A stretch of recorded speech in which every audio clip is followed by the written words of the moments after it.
Hello. This is Els Company from Bemis Crafty Corner, and today we're going to be working on some tile. These are 4¼ inch tiles that Hubbard picked up for me at the local home store. These actually came from Floors and Decor, and I went in to buy some because I usually buy them like by the dozen. You know, I buy like 10 or 12 at a time. And Hubbard was with me, and so I'm like counting out 10 tiles, 12 tiles, and he's like, just get a case, they're 8 cents a piece.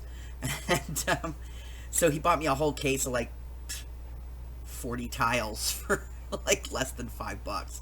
So so this is a really inexpensive craft, and the first thing that I do when I get them home is I turn them over, and I either put some modeling paste on the bottom here, or I add some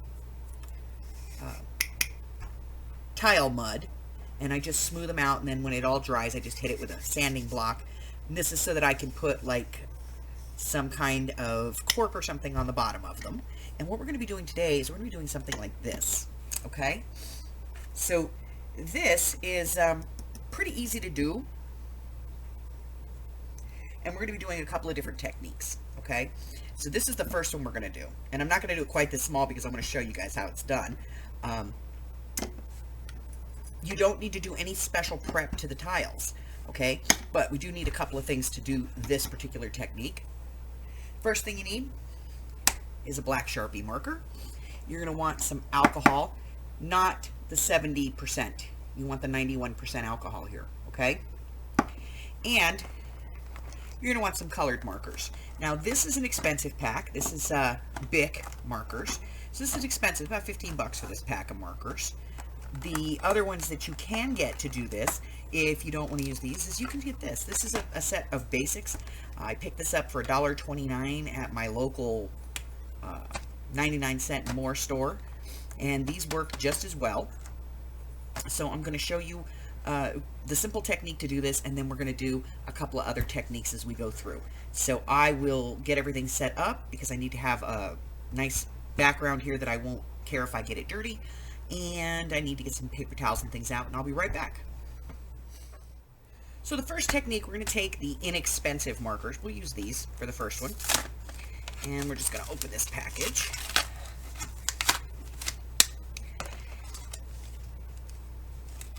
I'm going to use the inexpensive ones because I want you guys to see that this works.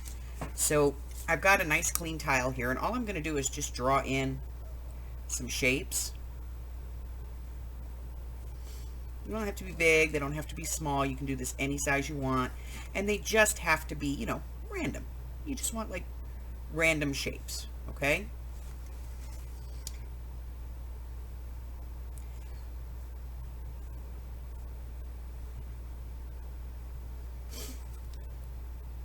And once you get these all drawn on, then we're going to work on coloring this.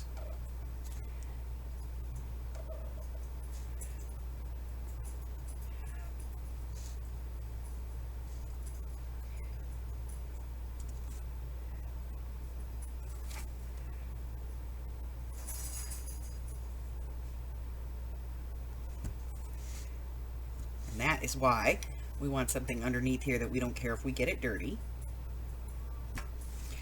Alright, so let me put one more over here. There we go. Alright, so now that I have my lines on here, then I'm just going to take my colors, and I'm just going to randomly fill in my spaces. Now, I don't want to get too close to the black because it will run a little bit.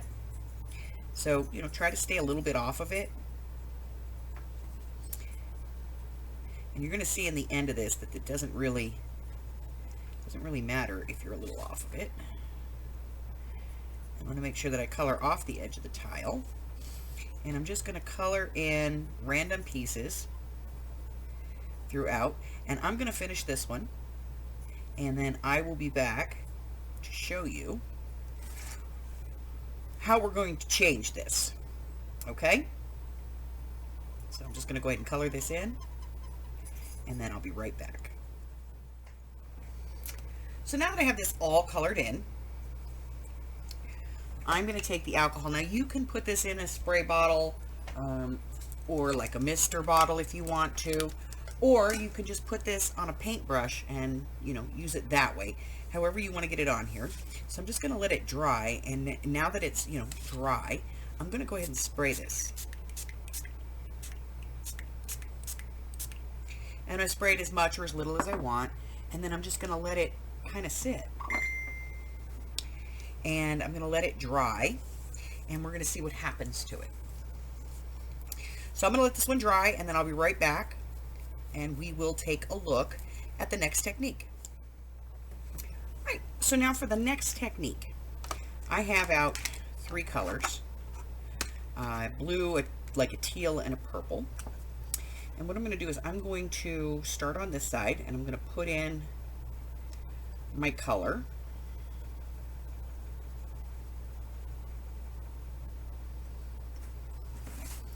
I do want to make sure I get the end.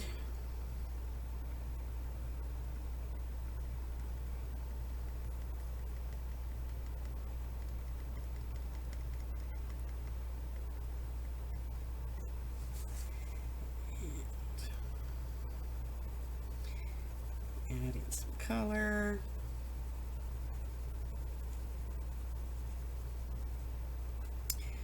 And then I'm going to put in my second color. This is the purple. And it doesn't matter if these blend together, because we're going to blend them in a second.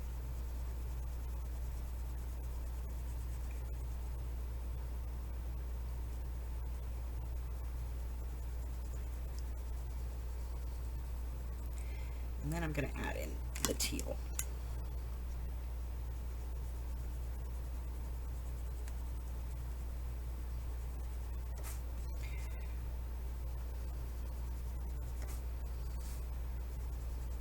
Slippery little sucker. I'm going to make sure I get my edge. Pretty good. Doesn't have to be perfect, but you know, pretty good.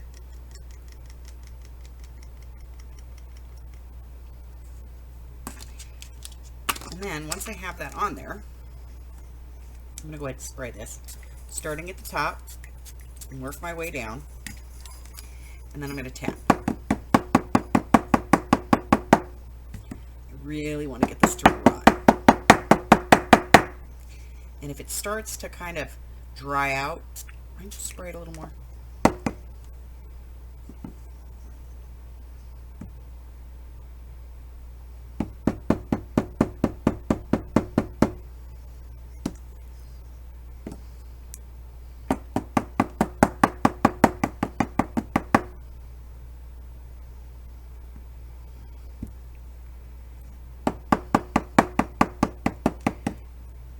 Now, if I have a spot like this where I don't think there's enough color, I can just come back in with my marker,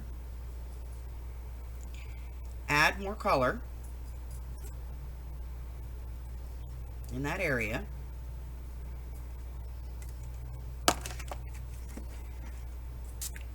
spray it again, move it around. And when you tap this, those little, like, water bubble kind of looking things, those are going to start to come out.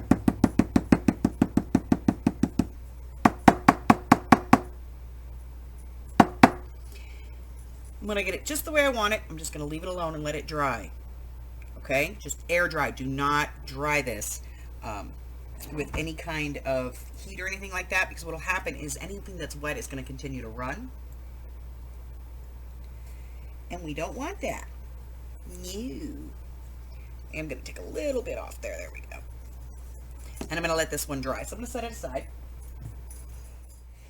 All right. So for our last technique today, we are going to be using some plastic wrap. And we're going to take our markers. And for this one, we really just want to put color kind of haphazardly around anywhere we want to. So I've got some pink in here. I'm going to add some purple over here.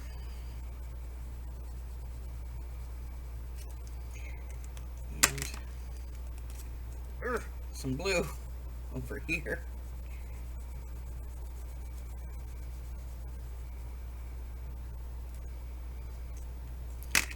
Okay, with pink, I think, up in here.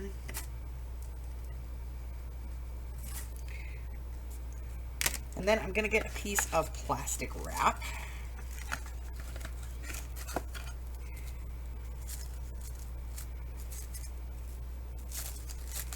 This is what happens when you use your plastic wrap to make giant balls of plastic wrap. Kind of gets a little messed up. Okay. All right, here we go.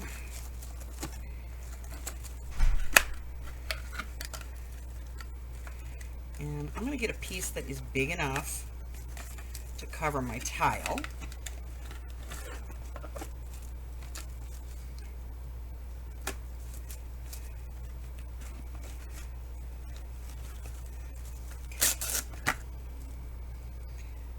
Plastic wrap. And then I'm going to spray this. And I'm going to put my plastic wrap on it. And I'm just going to kind of push it down. I'm going to wait a few seconds.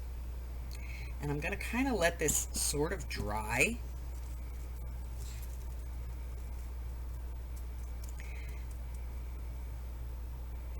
And then I'm going to very slowly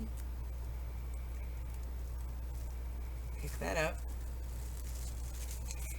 And then I can go back in again and do it again and again until I get this just the way that I want it. Okay? When I'm happy with it, and I can put more on if I want to, or I can take it off and I can use my plastic wrap and I can kind of dab my color here. And if I don't like that, I can come back in, I can add a little more blue over here. Wet it again. Again, pick up some of that color, move it around. And I'm going to the edges here. I think I want a little more blue. I'm going to bring in a little more blue over here.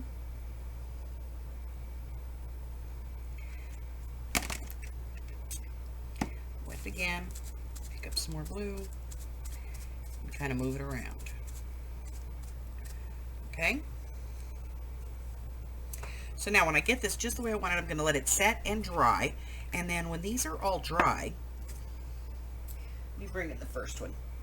So this is the first one I did. And the way that I got this is I actually did a little blowing on this with a straw to kind of move some of the black ink. So that's how I kind of moved it around a little bit. And now I need to seal this. So I'm going to be right back. I'm going to show you how to seal this. All right, so to seal this, you don't want to use spray sealers, and I'll tell you why, because the propellants in them are alcohol. So you do all this work, and then you spray it, and it shoots all your ink off, okay? Because it's alcohol under extreme pressure. So you don't want to use any of those kinds of sealants. What you want to use are like these matte, these paint-on sealants, not Mod Podge. Mod Podge never really, you know, it never dries. It's always a little tacky. And if you're going to use this as a coaster or something in your house or a hot plate or something, you don't want something that's going to get sticky. So, better for the varnishes like this. So I have Duraclear High Gloss and I have the iridescent, and I'm going to use the High Gloss on this one. So I'm just going to take a little bit of High Gloss and put it in a little cup. And I'm going to paint this on. Okay. I'm going to make sure I go all the way to the edges, all the way to the corner. I want to make sure that I get a nice even coat from edge to edge on here.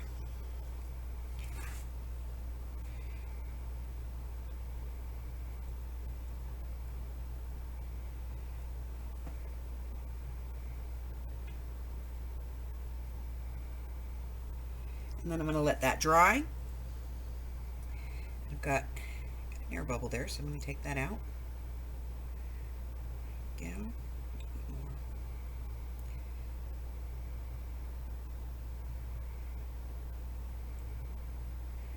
Alright, I'm going to let this one dry.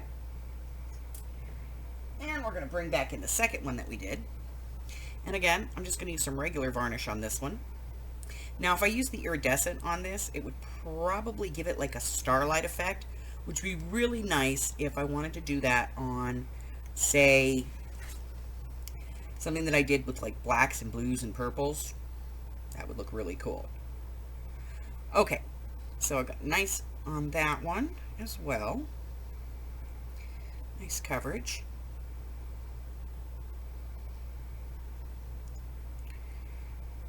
No air bubbles. Nice and even. And the one thing I like about the DuraClear is it tends to self-level. All right, so now we have this one, and I'm going to do this one just a little bit different, so I'll be right back. So these are the 4 tiles. These 3 are the ones that I made with you. This is the first one that I did, and this one is sealed with the iridescent medium. This is the one that's got that star glitter to it. So you can see all the different colors coming through that, and all of the shine and sparkle. And that's the first one that I did. And then together we did this one, where we just kind of blocked it out, and then we just let it kind of smear into each other. So you can see it's the same look, but this one just has a little less definition than this one does. And then we went ahead and we did this. And this one is just by putting the color on, adding the alcohol, and just kind of tapping it and letting it run and mesh into each other, and we get that mix of color. And then this one we went ahead and sealed with a clear high gloss varnish. And then the last one we did was this one, where we added the color, sprayed it with the alcohol, and then we kind of blotted that color off with some plastic and just kind of tapped in more color all over using the plastic to do that. So we got some really regular shapes here. And then just to see how it would look, we went over this one with some Glitterific, and we applied that over the top of the tile, and then we sealed the whole thing with some DuraClear on this one. Now, if you wanted to, you could paint this tile before you did this treatment, and you know, as long as you stayed with a light color, you could get away with that. You don't want to put like a dark color on this. If you're going to use a dark color on this, it's because you're going to be using like your blacks and your blues and your darks, because you want that constellation look. So, and then of course all the backs of these have all been covered, and we're going to go ahead and cover those with some craft foam or some cork medium that we can use so that they don't slide around. And now that these are sealed, they can be used for hot plates or as coasters. You can use them, you know, just to put off to the side. Maybe you want to put your hot glue gun here so that your hot glue doesn't burn anything up. Lots of different things that you can do with these. You could do multiple pieces and put them in a frame just like this, where they're all the same style, and you could put them in there, and that will give you a difference of look. You can use these as just tiles. You could tile part of your craft room with this. How great would that be to tile part of your craft room with your own art? Listen, that's all I have for you guys today, and I appreciate you hanging out for this one. I know it's going to be a rather long video, and I do apologize for that. If you have any questions, please feel free to ask me, and you know, I'd love to see your creations when you're done. So when you've got a few of these put together, why don't you go ahead and post those into my group, Bima's Crafty Corner group on Facebook, and then I can see all of the beautiful work that you did. Until I see you again, if you haven't done so already and you're new here, welcome. But go ahead and hit that red button for me and subscribe. Like me, ring my bell, and share me with all of your friends, and then your friends can be my friends, and my friends can be your friends, and our friends can get to be the friends. And you know, that is what a community is all about. Until I see you again, stay safe, guys. Bye-bye.